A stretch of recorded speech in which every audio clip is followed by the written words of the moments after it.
Lorsqu'on te parle du Panthéon, on te parle souvent de Victor Hugo, Émile Zola, Marie Curie ou encore les plus récents Joséphine Baker, Simone Veil. Et pourtant, certains sont là depuis bien plus longtemps qu'eux. Et aujourd'hui, ils font partie des panthéonisés oubliés.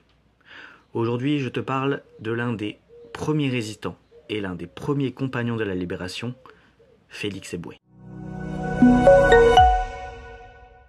Félix Éboué est né le 26 décembre 1884 à Cayenne, en Guyane. Il est le quatrième d'une famille de 5 enfants. Son père, d'abord orpailleur, tiendra une épicerie avec sa femme après 1898. Brillant élève, il obtient une bourse pour continuer ses études en France métropolitaine en 1901. Il débarque à Bordeaux à l'âge de 18 ans et c'est là-bas d'ailleurs qu'il découvre le sport, où il se distingue dans des compétitions de rugby et de football un peu partout en France. En 1905, il sort bachelier et intègre l'école coloniale de Paris, destinée à former les futurs cadres de l'administration des colonies françaises. Diplômé en 1908, il devient rapidement administrateur en chef de l'Oubangui-Chari, l'actuelle République centrafricaine.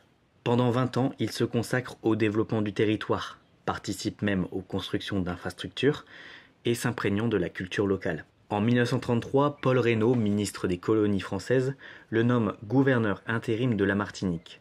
Et l'année suivante, il reprend ses fonctions d'administrateur au Soudan français, l'actuel Mali. En 1936, il accepte le rôle de gouverneur de la Guadeloupe, où il parvient à restaurer une stabilité économique et à mettre en œuvre les réformes sociales du Front populaire déjà en vigueur en France métropolitaine. En 1938, il est envoyé au Tchad, où il anticipe la guerre qui est sur le point d'éclater en Europe, en entreprenant des travaux d'infrastructure militaire.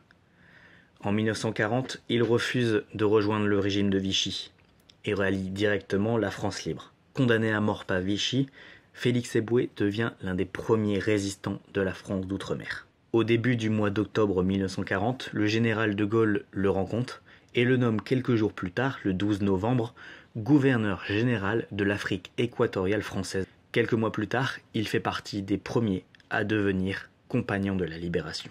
Déjà âgé d'une soixantaine d'années, il s'éteint en héros le 17 mai 1944. Par ses actes, étant l'un des premiers à rejoindre le général et étant l'un des premiers résistants de la France d'outre-mer, Félix Éboué entre au Panthéon le 20 mai 1949 et devient le premier homme noir dont la patrie est aujourd'hui toujours reconnaissante.